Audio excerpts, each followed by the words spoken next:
प्यारे बच्चों, आज का जो हमारा वीडियो रहेगा, आप यकीन मानिए इसको काफी मेहनत से हम तैयार करेंगे, क्योंकि जो हम प्रोसेस यहाँ पर टोटल प्रोबेबिलिटी थ्योरम्स के लिए इस्तेमाल करेंगे वो आपको शायद ही कहीं मिले, लेकिन दूसरे लोग पढ़ा रहे हैं, वो भी अपनी तरफ से सही पढ़ा रहे हैं। लेकिन हम आज ये समझे तूफान से कश्ती निकाल कर लाए हैं।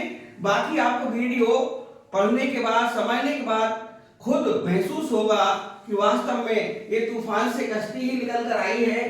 तो सबसे पहले हम टोटल प्रोबेबिलिटी थ्योरम के बारे में थोड़ा सा इंट्रोडक्शन दे रहे हैं। इसमें सबसे पहले क्या होगा कि एक सैंपल स्पेस होगा, जैसे कि यहाँ पर वेन डायग्राम से हम आपको बता रहे हैं कि ये हमारा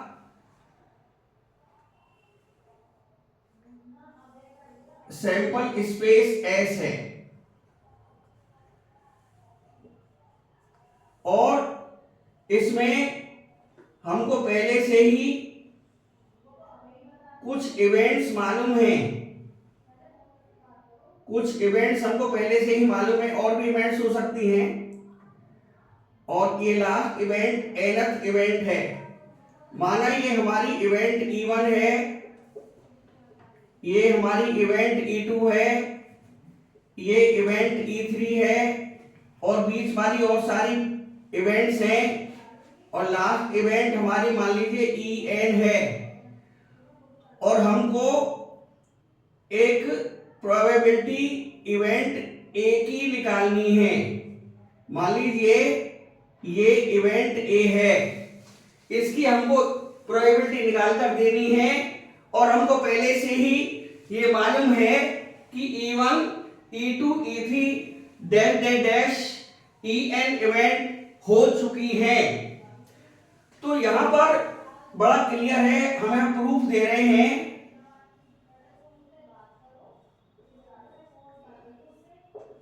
क्लियरली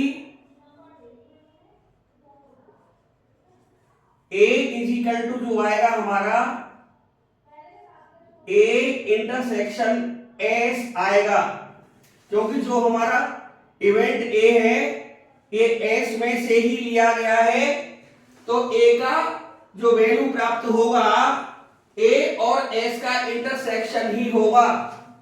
यहां पर एक और बात हमको बतानी है कि जो इवेंट है E1, E2, E3 dot dot dot, ये इवेंट्स हमारी एग्जॉस्टिव और एक्सक्लूसिव इवेंट्स हैं, और इनमें हर एक की प्रोबेबिलिटी कुछ ना कुछ है। किसी भी इवेंट की प्रोबेबिलिटी जीरो नहीं है। तो यहां पर एच जो आएगा एक्सक्लूसिव एग्जॉस्टिव इवेंट्स के बेस पर E1 union E2 union E3 dash dash dash union En। अब हम distributive law of set theory से क्या करेंगे, A इंटरसेक्शन E1, A को E1 के साथ लगा दिया, union A intersection E2, A को E2 के साथ लगा दिया, यूनियन A इंटरसेक्शन E3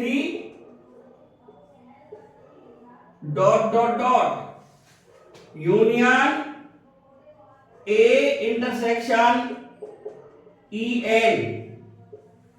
यहां पर ये ध्यान रखने योग्य बात है, E1, E2, E3 dash dash dash are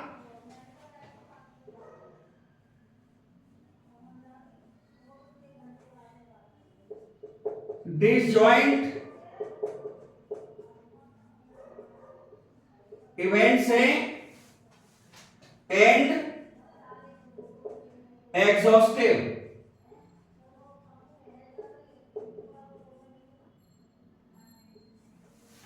तो हम क्या लिख सकते हैं, यहां पर जो S को लिखा है हमने, एस जो लिखा है E1 union E2 union E3 union dot dot dot union EN। S की जगह सैंपल स्पेस की जो वैल्यू है सारी इवेंट्स का यूनियन है, implies A is equal to, यहां पर जो प्रोबेबिलिटी एक ही लानी है। और एक और बात है, ये E1 E2 dot dot dot EN already occurred, already हो चुकी है। E1 E2 E3 dot dot dot EN already occurred है। Therefore प्रोबेबिलिटी ऑफ A, अब यूनियन में प्रोबेबिलिटी का प्लस हो जाएगा। यहां पर एक और बात है, A intersection E1 A intersection E2 A intersection E3 dash dash dash A intersection EN आपस में म्यूचुअली एक्सक्लूसिव इवेंट्स हैं, इसलिए जो यूनियन है प्लस के साथ जुड़ता चला जाएगा, इंटरसेक्शन वाला पार्ट माइनस नहीं होगा। तो PA is equal to probability A intersection E1 plus probability A intersection E2 plus probability A intersection E3 plus dot dot dot plus probability A intersection EN। यहां पर क्योंकि हम पहले पढ़ चुके हैं, probability A union B is equal to probability of A plus probability of B minus probability A intersection B। लेकिन यहां पर A इंटरसेक्शन B इसलिए नहीं होगा क्योंकि A और B म्यूचुअली एक्सक्लूसिव इवेंट्स हैं, यानी जो हमारी E1 E2 E3 ये म्यूचुअली एक्सक्लूसिव इवेंट्स है। तो यहां पर क्या होगा, ये इक्वेशन एक इसका नाम दे दिया, but by conditional probability. Conditional क्यों लगाई जा रही है, क्योंकि पहले ही कहा जा चुका है कि E1 E2 E3 dot dot dot EN already occurred, और ऐसा होता है यदि तो कंडीशनल प्रोबेबिलिटी का इस्तेमाल किया जाता है, इसलिए यहां पर कंडीशनल प्रोबेबिलिटी का इस्तेमाल किया जाएगा। ये बहुत ध्यान से समझने का पॉइंट है। तो हम क्या करेंगे, P A upon E is equal to probability A intersection E whole upon probability of event E। ये हमारा फॉर्मूला है कंडीशनल प्रोबेबिलिटी का। अब यहां से हमारे पास में इंटरसेक्शन की वैल्यू निकल आएगी, जो कि इक्वेशन एक में बहुत जरूरी है। हर जगह इंटरसेक्शन आ रहा है, first bracket, second bracket, third bracket, dot dot dot, और nth ब्रैकेट में भी A इंटरसेक्शन E आ रहा है। तो यहां से हमको प्रोबेबिलिटी A इंटरसेक्शन E लानी ही होगी। तो ये आ जाएगी PE multiply PA upon E। यहां से जो हमारा प्रोबेबिलिटी A इंटरसेक्शन E है उसकी वैल्यू आई PE multiply PA upon E, यानी कंडीशनल प्रोबेबिलिटी की मल्टीप्लाई इवेंट E की प्रोबेबिलिटी में कर दी। ये मान लीजिए इक्वेशन नंबर 2 है। फ्रॉम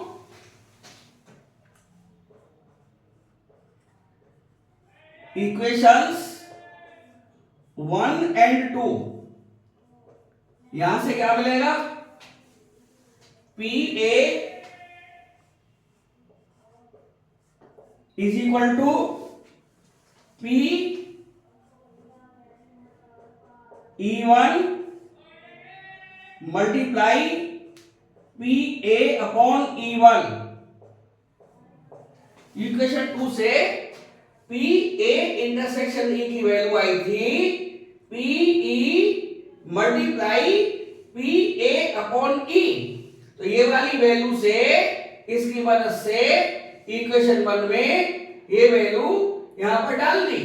तो PA अपॉन E1 की जो वैल्यू आएगी, PA इंटरसेक्शन E1 की जो वैल्यू आएगी, PA इंटरसेक्शन E1 की जो वैल्यू आएगी PE1 multiply PA upon E1। ऐसे ही सेकंड वाली है plus PE2 multiply PA upon E2 plus PE3 multiply PA upon E3 dot dot dot plus probability En multiply PA upon En। ये हमारा total probability theorem का proof है, which is the required proof, which is the required proof। ये हमारा proof हुआ total probability theorem का। मैं कहने का मतलब ये है कि जब हमको इवेंट ए की प्रोबेबिलिटी निकालनी हो, जबकि वो इवेंट सारी इवेंट को कवर किए हुए है, अर्थात उस इवेंट का कुछ ना कुछ पार्ट हर एक इवेंट के साथ कॉमन आ रहा है, जैसा कि फिगर से क्लियर है। E1 का A के साथ, E1 का A के साथ जो पार्ट है वो ये वाला पार्ट आ रहा है, E2 के साथ ये वाला पार्ट आ रहा है, E3 के साथ ये वाला पार्ट आ रहा है, और En के साथ ये वाला कॉमन पार्ट आ रहा है। जो फिश लाइक स्ट्रक्चर यहां पर दिखाई देगा, फिश लाइक स्ट्रक्चर है, E1 के साथ ये वाला पार्ट है। तो ये हमारा कॉर्नर इवेंट्स कहलाती है। किसी किसी राइटर ने E1, E2, E3 dot dot dot En को, यानी डिसजॉइंट इवेंट्स को कॉर्नर इवेंट्स भी बोला है, इसलिए इसको कॉर्नर इवेंट्स के नाम से भी याद कर सकते हैं। कॉर्नर इवेंट्स दिया होने पर एक प्रोबेबिलिटी ऐसी मानी जाएगी जो कि सारी इवेंट्स में कॉमन होगी, तो इसकी प्रोबेबिलिटी हमको एक ही यानी PA मानी जाएगी, और ये हमें ऑलरेडी अकर्ड होंगी। E1, E2, E3 dot dot dot ये सारी इवेंट्स ऑलरेडी अकर्ड हो जाएंगी। कंडीशनल की सहायता से इसको बहुत आसानी से किया जा सकता है, जैसे कि हमने भी प्रूफ कंडीशनल की मदद से किया है। अब एक क्वेश्चन लेते हैं, बहुत इंपॉर्टेंट क्वेश्चन है। मान लीजिए एक क्वेश्चन इस तरह से ही आएंगे, ये हमारा सैंपल स्पेस है S, ये हमारी कोई इवेंट A है जिसे मानेगा कॉर्नर इवेंट्स दो कम से कम होंगी। इस थ्योरम में एक और बात है, कम से कम दो कॉर्नर इवेंट्स होंगी, दो से ज्यादा भी हो सकती हैं, और 3, 4, 5 जो भी हो वो होंगी। और इसमें विशेष बात यही ध्यान रखनी है कि पहले कॉर्नर इवेंट हो चुकी होगी, उसके बाद जो भी काम है वो मानेगा। मान लीजिए कोई कंस्ट्रक्शन वर्क है और उस कंस्ट्रक्शन वर्क को दो इवेंट समझ लिए हैं, एक हमारी इवेंट E1 है, एक हमारी इवेंट E2 है। मान लीजिए इवेंट E स्ट्राइक इवेंट है, स्ट्राइक होती है तब वर्क कितना होगा, स्ट्राइक नहीं होती है तो वर्क कितना होगा। ये क्लियर सी बात है, स्ट्राइक होगी तो वर्क कम होगा और स्ट्राइक नहीं होगी, नो स्ट्राइक पर वर्क ज्यादा होगा। तो मान लीजिए स्ट्राइक जो हो रही है उसकी प्रोबेबिलिटी यहां पर दे रखी है, मान लीजिए PE1 बराबर 65%। इसको हम लिख सकते हैं 65/100, 0.65। और इसमें जो कंस्ट्रक्शन वर्क है ये हमारा वर्क किया जाना है, कंस्ट्रक्शन वर्क की प्रोबेबिलिटी मान ली जाएगी, probability construction work is equal to work. Construction work की प्रोबेबिलिटी मान ली जाएगी, तो कंडीशन लगा दी, स्ट्राइक होगी तब, स्ट्राइक नहीं होगी तब। स्ट्राइक हो रही है उसकी प्रोबेबिलिटी PE1 65% दी हुई है और इसमें नो स्ट्राइक है, नो स्ट्राइक, नो स्ट्राइक में प्रोबेबिलिटी दी है। अब एक बार बताइए, जब स्ट्राइक 65% पर है तो नो स्ट्राइक कितना हो जाएगा, 100% में से 65% माइनस कर देंगे तो ये 35% आएगी। 35% स्ट्राइक नहीं होगी, यदि 65% स्ट्राइक हुई है तो 35% नो स्ट्राइक में आएगा। अब जब स्ट्राइक होती है उसमें क्या केस दे दिया, case first, if strike takes place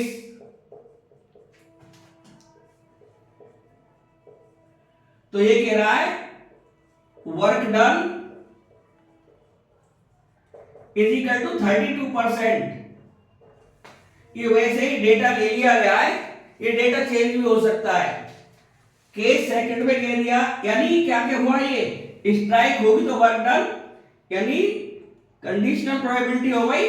if strike होगी यानी ये दे दिया, इफ स्ट्राइक टेक्स प्लेस का मतलब क्या हुआ, ये इंपॉर्टेंट पॉइंट है। ये गिवन हो गया, गिवन का मतलब अकर्ड, अकर्ड इवेंट है ये, अकर्ड इवेंट है ये। If strike takes place, conditional probability यहां पर लगेगी, यानी क्या दे दिया, यदि स्ट्राइक होगी और वर्क डन 32% आएगा, इसका मतलब ये हुआ therefore probability of A oblique E1 दे दिया, ये दे दिया 32%। इसको लिख सकते हैं 0.32। केस सेकंड बना दिया, केस सेकंड बना दिया, if no strike takes place, कोई स्ट्राइक नहीं होती है, ये भी कंडीशनल हो गई, ये भी कंडीशनल हो गई और ये भी कंडीशनल हो गई। स्ट्राइक नहीं हो रही है तो उन्होंने कहा कि जो वर्क डन होगा, इस वाले केस में जो वर्क डन दिया हुआ है, वर्क डन दिया है 80%, जो वर्क डन दिया हुआ है वो 80%। मैंने पहले ही कहा था कि यदि स्ट्राइक नहीं होगी तो वर्क डन ज्यादा आएगा, और आ भी रहा है और ये आना भी चाहिए। 80% वर्क डन हो रहा है और परसेंट से प्रोबेबिलिटी ही शो होती है, परसेंटेज हमेशा प्रोबेबिलिटी रिमार्क करता है। देयरफॉर ये क्या हो गया, प्रोबेबिलिटी हमारी A/E2 दे रखी है, E2 अकर्ड हो चुकी है, अपॉन में आती है, ये हमारा 80% हो गया। 80% को 0.80 लिख सकते हैं। तो हमारी चारों चीज यहां पर आ चुकी हैं। अब उन्होंने मांगा है जॉब शुड बी कंप्लीटेड, काम हो जाना चाहिए, कंस्ट्रक्शन वर्क हो जाना चाहिए। तो therefore by total probability theorem,